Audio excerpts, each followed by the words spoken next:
Subbulakshmi IAS அவர்களே, மாவட்ட கழக செயலாளர் நண்பர் ஏபி நந்தகுமார் அவர்களே, வேலூர் சட்டப்பேரவை உறுப்பினர் நண்பர் கார்த்தி அவர்களே, குடியாத்தூர் சட்டப்பேரவை உறுப்பினர் திருமதி அமது விஜயன் அவர்களே,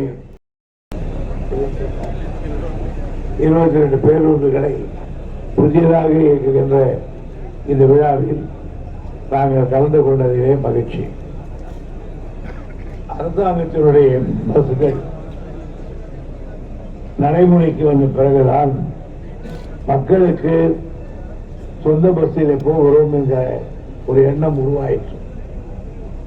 காரணம், தனியார் துறையிலே வசம் இந்த பஸ் தொழில் இருந்த பொழுது அவர்கள் வைத்ததுதான் சட்டம்.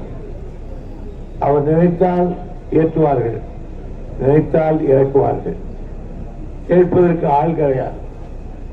அந்த நிலைமை தமிழ்நாடு முழுவதும் பரவி இருந்தது. அத்தகைய முதலாளிகளை தான் ஒரு காலத்தில் இருந்த சர்க்கார் ஆதரித்தது. அதற்கு பிறகு முதலாளிகள் கொஞ்சம் வளர்ந்த பிறகு கூட்டம் கூட்டமாக டவுன் பஸ்களை கூடுதல ஒரு கட்டிடங்களை உருவாக்கி அங்கே தங்கள் வாழ்க்கை அமைத்துக் கொண்டார்கள்.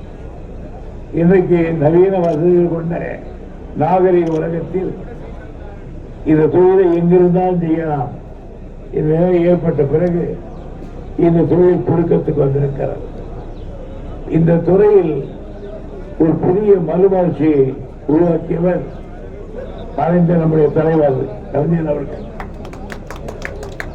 அண்ணா அவர்கள் முதலமைச்சராக இருந்த போது இந்த போக்குவரத்து துறை அமைச்சர் கலைஞர் வைத்திருந்தார்.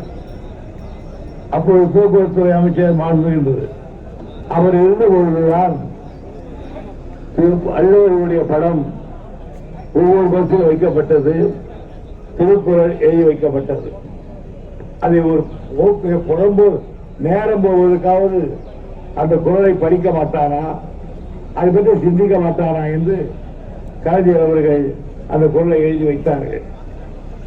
இந்த பணி இயக்க சரியாக நடக்கிறதா என்று சில பேரை வாலண்டராக வந்து அப்பாயிண்ட் பண்ணி இதனை செக்கப் எங்க வேண்டுமானாலும் வழிகளை செக்கப் பண்ணலாம் என்ற உரிமையையும் தந்து சிலரை ஆலோசனை குழு உறுப்பினராக கலைஞர் நியமித்தார்கள் 1967. அப்போது அதில் நானும் ஒருவர். நண்பர் வெங்கட்ராமன் அவர்கள் நம்மூர் கலெக்டராக இருந்தவர் தான் அன்றைக்கு அவர் டிரான்ஸ்போர்ட் டைரக்டராக இருந்தார்கள். அதே போன்று கலைஞர் அவர்கள் போக்குவரத்துறை அமைச்சர் கலைஞர் அவர்கள் மன்மோகன்குமார் போல எழுதினார். அது ஒரு அமைச்சர் ஒவ்வொரு மாதத்துக்கு கூடுவார், நீ நீர்வளத்துறை வந்து நீ வந்து போக்குவரத்து நீ வந்து அந்த மந்திரி இந்த மந்திரி.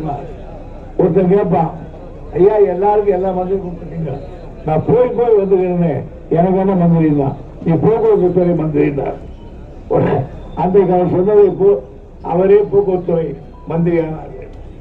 ஆக இன்றைக்கு இந்த பசுரை கொஞ்சம் கொஞ்சமாக வளர்ந்து இன்றைக்கு பெருகி இருக்கிறது. நம்முடைய வண்டி என்ற நினைப்பு வந்திருக்கிறது. நண்பர் நந்தகுமார் அவர்கள் சொன்னதை போல் அவர் வண்டியை நிறுத்தி ஏற்றுகிற தன்மை, இறங்குகிற போது காட்டுகிற பரிவு, இவைதான் உங்களுக்கு ஒரு நிறைய மரியாதையை தரும். அதை நண்பர்கள் இப்போது செய்து கொண்டிருக்கிறார்கள். பொதுவாக வண்டிகள் பெரும்பாலும் மேல்மட்டத்திலேயே சுட்டுகிறது. அப்படி அல்ல. கொஞ்சம் முதலாளி தனிப்பட்ட முதலாளியாக இருந்தால் பெட்ரோல் கணக்கு பார்ப்பான், டீசல் கணக்கு பார்க்கலாம். ஆனால் தமிழ்நாடு அரசு நஷ்டம் ஏற்பட்டாலும் மக்களுக்கு நிறைவாக சேவை செய்ய வேண்டும். நான் உதாரணத்துக்கு கொண்டு சொல்கிறேன். இந்த தொகுதியில் பொன்னை என்ற ஒரு கிராமம் இருக்கிறது.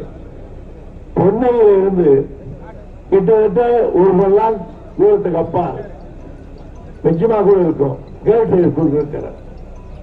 ஊரை தாண்டி போக வேண்டும். அந்த பிள்ளைகள் படித்து விட்டு மறுபடியும் 1.5 மணி நேரம் நடந்து வீட்டுக்கு வர வேண்டும். ஒரு பஸ் அங்கே போய் நிற்கிறது. ஒரு 5 நிமிடத்தில் அந்த பள்ளிக்கு போய் வந்தால் குழந்தைகள் போகிற நேரமும் வருகிற நேரமும் கணிக்கப்பட்டால் அந்த பஸ்ஸிலே வந்து விடுவார்கள். ஆனால் அது செய்வதில்லை. நானே சொன்னேன், 4 நாள் போனார்கள், 5ஆம் நாள் நிறுத்தி விட்டார்கள். நீங்கள் அங்கே வந்து டிக்கெட் கணக்கு பார்க்க கூடாது. அது சேவை. பொன்னையிலிருந்து வேலூர் வருவது தொழில், பொன்னையிலிருந்து கேட்டு போய் வருவது சேவை. அதை நீங்கள் அனுமதி செய்ய வேண்டும் என்று நான் கேட்டுக்கொள்கிறேன். அதைத்தான் நண்பர் நந்தகுமார் சொன்னார். அவர் மலை மீது இருக்கிறவர்கள் ஒரு 25 பஞ்சாயத்துகள், அவன் எதுக்கு எடுத்தாலும் ஒருபடி அரிசி வாங்க வேண்டுமானாலும் கீழே வந்துதான் போக வேண்டும். ஆக கீழே வர ஒரு 10 மைல், மேலே போக 10 மைல் அவன் ஏறிக்கொண்டிருக்கிறார். ஆகவேதான் அவனுக்கு இந்த தேவை செய்ய வேண்டும் என்று அவர் அழுத்தி கேட்டிருக்கிறார்கள். எனவே இவற்றை எல்லாம் மனதில் வைத்துக் கொள்ள வேண்டும். 3வது, பள்ளிப்பிள்ளைகள் கல்லூரிகளுக்கு வசதியாக எந்த நேரம் பார்த்து அந்த நேரத்தில் நீங்கள் டைமை செட் செய்ய வேண்டும். அவர்கள் உங்களுடைய கணக்குக்கு அவர் வரமாட்டார்கள், அவருடைய கணக்குக்கு தான் நீங்கள் போக வேண்டும். அதை செய்ய வேண்டும் என்று நான் மெத்த பணியோடு கேட்டுக்கொள்ள கடமைப்பட்டிருக்கிறேன். சில இடங்களில் சில ஓட்டுகளில் காசு வராது, எனக்கு தெரியும். அதனால இங்க சுற்றுகிறார்கள். உதாரணத்துக்கு கொண்டு சொல்றேன், இங்க இருக்கிற பஸ் டவுன் வண்டி ஆனாலும் எந்த வண்டி ஆனாலும் நியாயமா டெல்லிக்கு போயிட்டு வரணும். ஆனா யாரும் போறதில்லை, பள்ளிமலை ரோட்லயே திரும்பிக்கிறாங்க. நான் கலெக்டர் சொல்றேன், அப்படி திரும்புகிற வண்டிகள் மீது நீங்கள் சட்டப்படி நடவடிக்கை எடுக்கலாம். தனியாரா இருந்தாலும் சரி, நம்ம வண்டியா இருந்தாலும் சரி. ஏன்னா இந்த வெள்ளிமலைக்கு அப்பால் மிகப்பெரிய ஊரான செங்கோட்டை இருக்கிறது, அண்டர்நாங்கல் இருக்கிறது, அதுக்கு பிறகு பெரிய புல்லூர் இருக்கிறது. அது 2-3 கிராமங்கள், 4-5 பஞ்சாயத்துகள் இருக்கிறது. ஆனால் இவர்கள் இங்கேயே வண்டி கொடுக்கிறார்கள். எனவே நம்முடைய கலெக்டர் அவர்கள் அதை பற்றி ஒரு செய்ய வேண்டும். 3வதாக இன்னொன்று, நீங்கள் அவர்களுடைய இப்பொழுது ஏதோ ரோடு போடுறேன்னு விட்டாங்க. ரோடு போடுறது மறக்கலாம் தீர்ந்து போச்சு. ஆக்சிடென்ட் காலேஜில் புறா குஞ்சுகள் மாதிரி பசங்க முடியாது வருது. அங்கிருந்து ஓட்டு விளையாடு கோயில் நடக்கிறாங்க. போகும்போதும் சரி, வரும்போதும் சரி. இப்ப எப்ப மழை வருது எப்ப மழை வருதுன்னு தெரியல, அதே நினைச்சிட்டு வர்றாங்க. இருட்டு ஆயிடுச்சுன்னா சில காலை பசங்கள் தகராறு. அதனால நான் என்ன சொன்னேன்னு கேட்டா, இப்போ இந்த நேரடியா வரும் பஸ் இந்த ரூட்ல ரிப்பேர் ஆனாலும் அப்படியே போய் டவுன் வரும்போது ஸ்கூலுக்கா வந்து போட்டு வரலாம். அது 2-3 சொல்லியாச்சுனார். ஆனா அது பெரிய எழுதுறதில்லை. ஆகையினால் அவர்களுக்கு என்ன சௌகரியமோ அதை நாம் செய்து கொடுக்கலாம். யாருக்கு? பஸ் முதலாளிக்கல்ல, நம்முடைய பஸ்ஸுக்கு. ஆகையினால் மாவட்ட ஆட்சித்தலைவர் அவர்கள் இப்படி சின்ன சின்ன காரியங்களை செய்தால் மக்கள் மகத்தான ஆட்சி அடைவார்கள். அதற்கு நீங்கள் இந்த தொழிலில் ஈடுபட்டிருக்கிறவர்கள் நீங்கள் அதை ஒத்துழைக்க வேண்டும். நீங்கள் ஓட்டுநர் வேலை பார்க்க என்று நினைக்காதீர்கள். ஒரு மகத்தான சேவை செய்கிறோம் சமுதாயத்தில் என்று கருதுங்கள். எனவே அதிலும் குறிப்பாக சிறப்பாக தோமுசா நண்பர்கள் தங்களை வாழ்வு முழுவதும் இந்த இயக்கத்தோடு இருக்கிறார்கள். நான் அடிக்கடி சொல்லுவேன், திமுகவின் வைப்பு நிதியே தோமுசா தான். இந்த தொழிலாளரோடு எங்களுக்கு நீண்ட நெடுங்காலம் எனக்கு அனுபவம் உண்டு.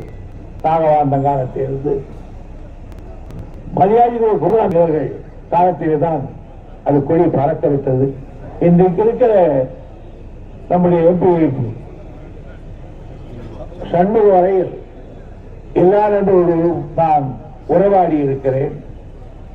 நீண்ட நெடுங்காலம் இந்த பிரச்சனையை நான் கவனித்து இருக்கிறேன். எனவே தோமுசா நண்பர்கள் மனமுவந்து இதில் ஈடுபட வேண்டும் என்று தனிப்பட்ட முறையில் நான் தோமுசாவுக்கு சார்ந்தவன் என்ற முறையிலே அவர் உரிமையோடு கேட்டுக்கொள்கிறேன். நன்றி, வணக்கம்.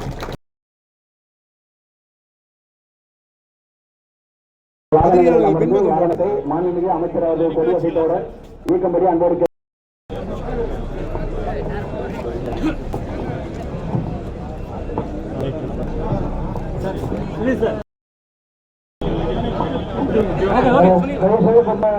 வண்டி முன்னாடி